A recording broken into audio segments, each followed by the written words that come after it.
Hello, my friends, subscribers, fellow flat earthers, fellow video makers, comment makers, video watchers, everybody who believes in the flat earth.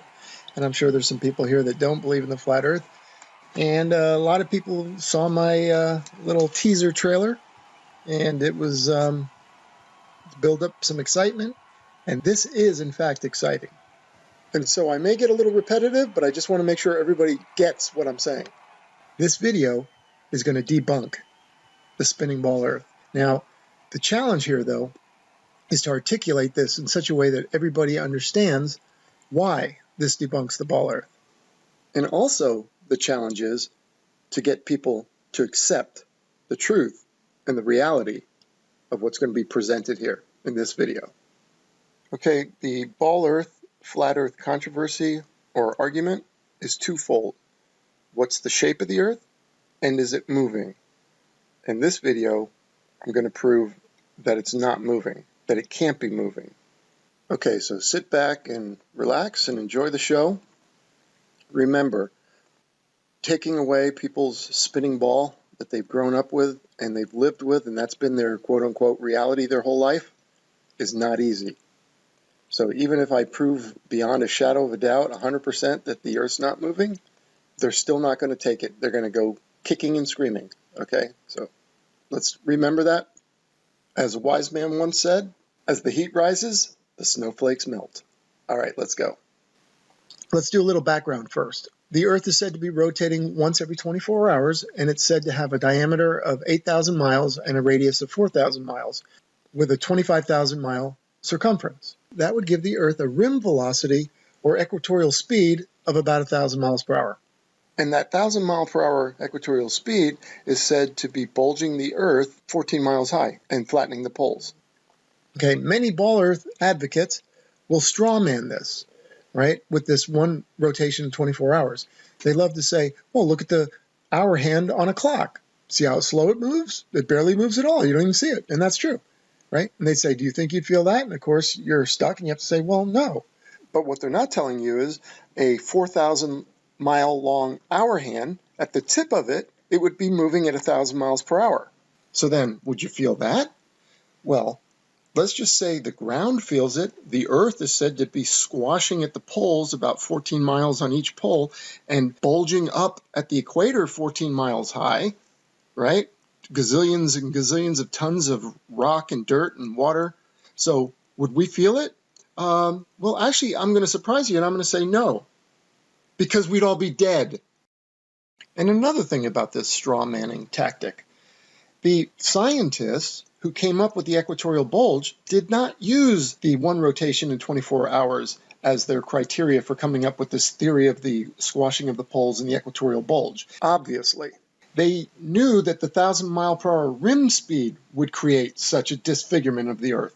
And so they came up with the flattening of the poles and the bulging of the equator 14 miles, based on the rim speed or the rotational speed, not on the rotational period of 24 hours. Okay, that's important. So that right there debunks every ball earther that goes, oh, it's one rotation in 24 hours. Would you feel it? Because they didn't come up with the equatorial bulge based on that. They knew that the centrifugal force generated by that 1,000 mile per hour rim speed would warp the Earth. And that's why they invented the equatorial bulge. So here's their problem. If the Earth has a 14-mile high bulge and is flattening at the poles, everything would spin off. See, the bulge itself indicates that everything wants to fly off, as I showed with the spinning ball and the spinning balloon. They say the Earth's spinning at 1,000 miles per hour. The supposed bulge is currently tied to the rotational speed. Here's what Wikipedia says. An equatorial bulge is due to the force exerted by its rotation. And it says the Earth is ductile, which means malleable, right? It's flexible.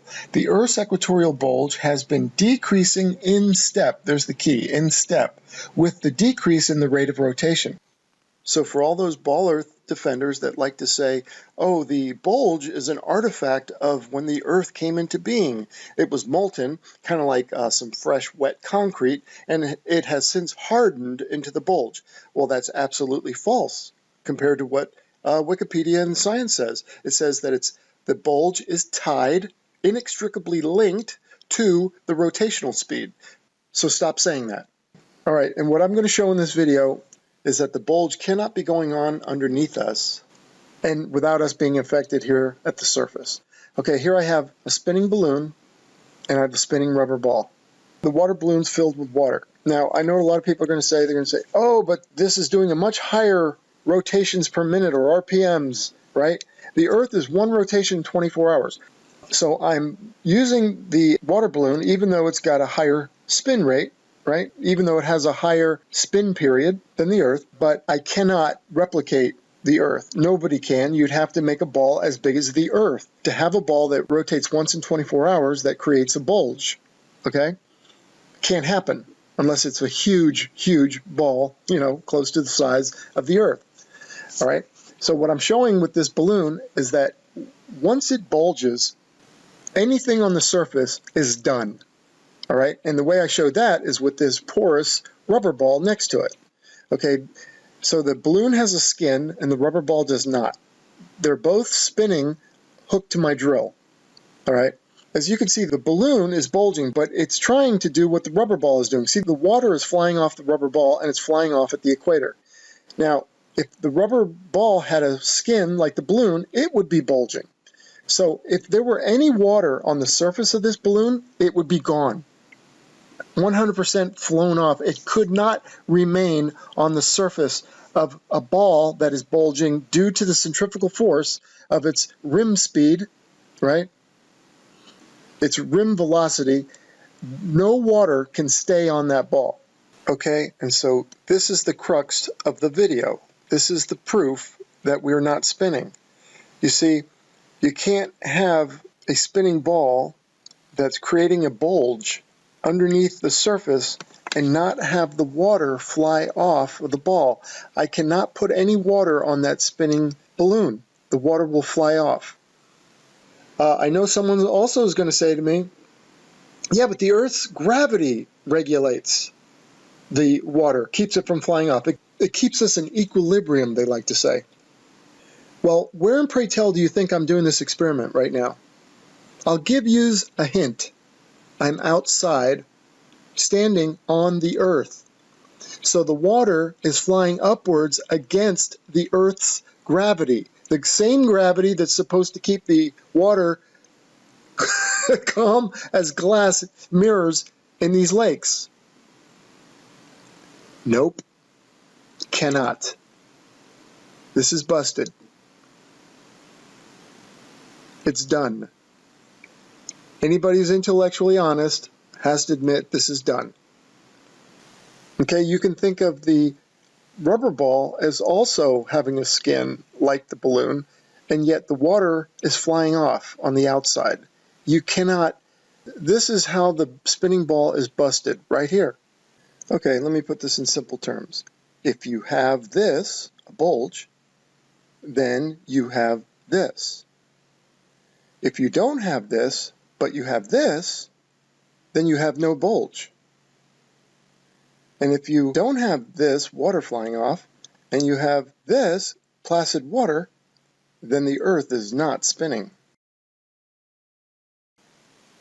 You cannot have a bulge and not have the water spinning off at the surface, especially because at the surface is where the centrifugal force is the max. And the farther away you are from the center of rotation, where we live, the more centrifugal force there is.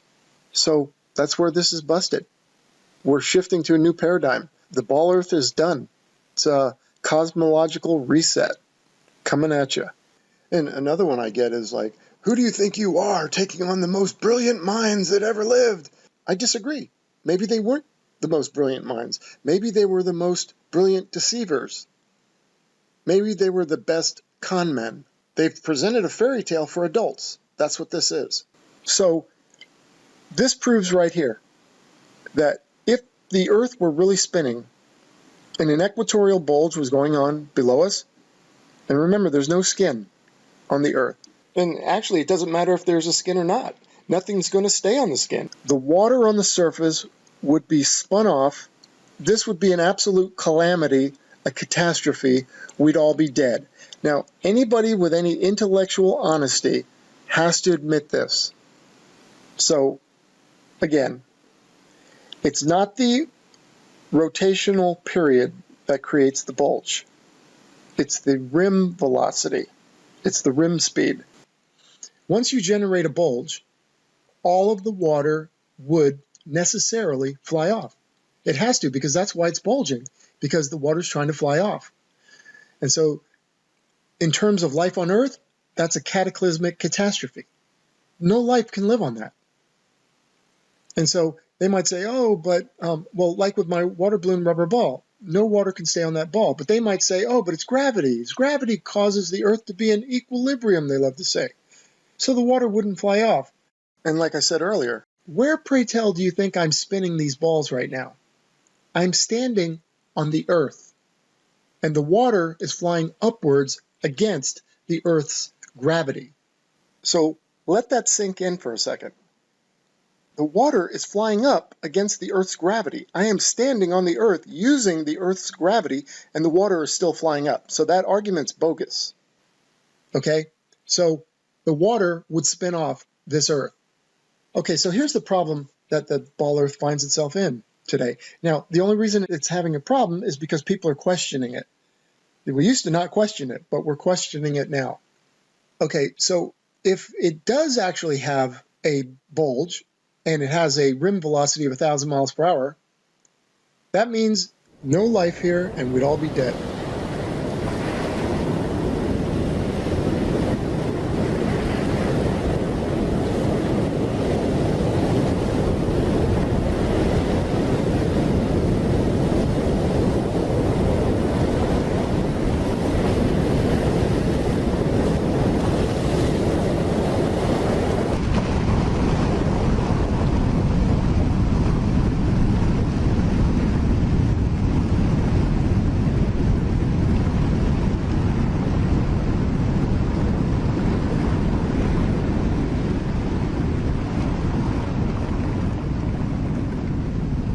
Okay, they gave us the bulge, but somehow they wanted us to believe that it magically stopped at the surface, and then we can have lakes and ponds like glass with no disturbance to that flat, placid surface.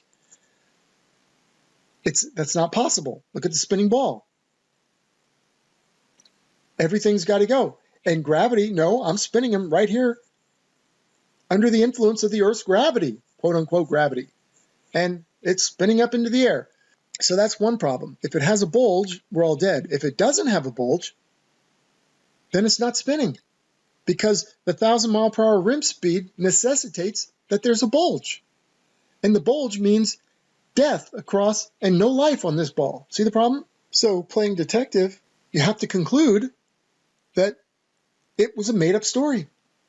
And like any detective looking at a thing, and that's really what most of us flat earthers are, we're detectives. And we've tried to figure out the crime. The crime is that these gaslighters have put on us, this spinning ball Earth, and have gaslighted us. They've tricked us. They've tricked our senses. They made us go a little insane, as humanity has gone a little crazy from this and lost all sense of reality. But the truth is, we're not on a spinning ball. It's impossible that we're on a spinning ball, as I just showed. A 1,000 mile per hour rim speed has to have a bulge, and they knew it. But a bulge, as I've showed, is death. All dead.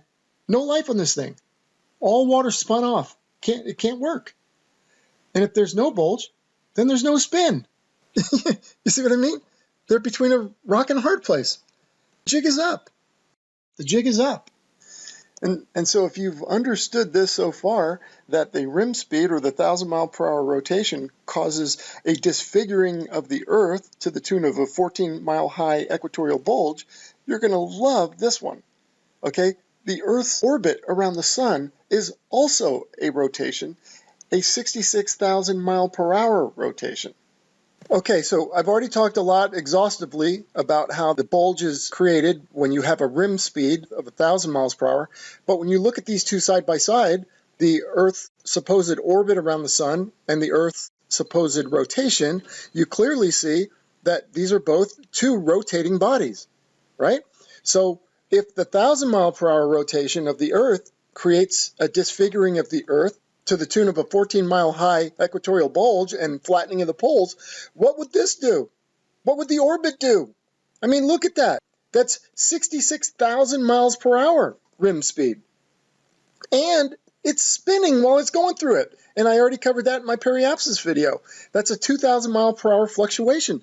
But where's the Earth distorting features attributed to the orbit? I mean, it also generates a centrifugal force, so you have both centrifugal forces acting at once. So also, the equator, every 12 hours, would have a 2,000 mile per hour fluctuation, and those living on the equator. I mean, that should cause the ground to heave and hoe, especially as the Earth is whipping around, and the equator that's on the outside should be bulging out, and then as it goes to the inside, it would relax, and the ground would just be pulsing in and out. Because when you're on the outside, you'd be rotating in the orbital direction, and you'd have to add 1,000 miles per hour.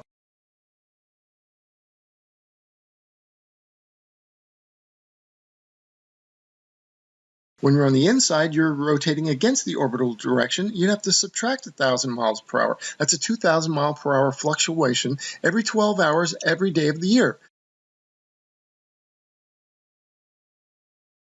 As it goes around, right? So you take the point there on the top of the North Pole, it'd be like this.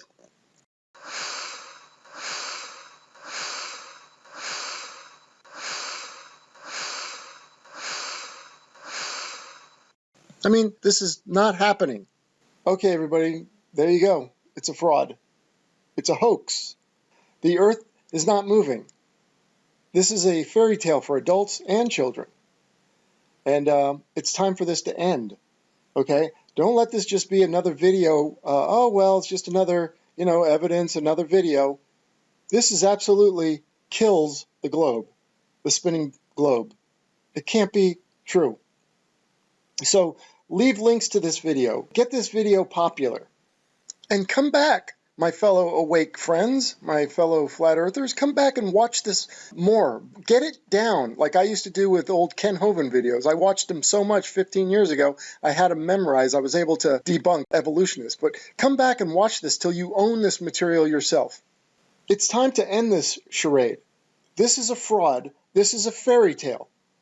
And you know why they made this fairy tale up, because they wanted to make the Bible seem like a fairy tale. But the Bible's got it right. So read your King James Bible and believe it, and you'll get the truth. Leave some links to this. Let's end this. Start getting the globes out of classrooms. Imagine that.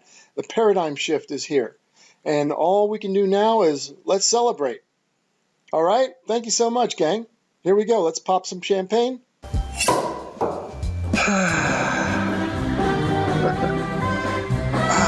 Yes. Happy days are here again. Paradigm shift. The world's about to change. The Great Awakening. It's all coming together. All right. Thanks so much. I'll see you around. p-brane out for now. Thank you, subscribers. Thank you, everybody, all the Flat Earth video makers, Flat Earth commenters, all the great commenters.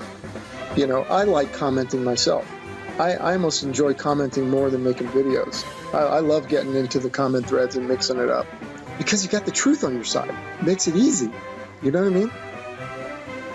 So anyway, again, that's it. Enjoy. I hope you enjoyed the video, and I'll look forward to comments. I don't know how much patience I'll have for the Ball Earth gaslighters that come in here trying to trick everybody. You cannot debunk this. We live on an immovable, stationary plane. All right. Thank you so much for watching. There's only one thing left to do. Let's kick the ball out of here. Take care.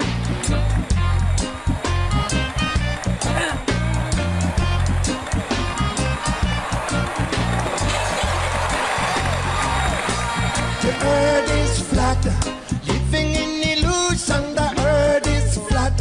We take some illusion. The earth is flat, living in illusion. So people don't know what to do.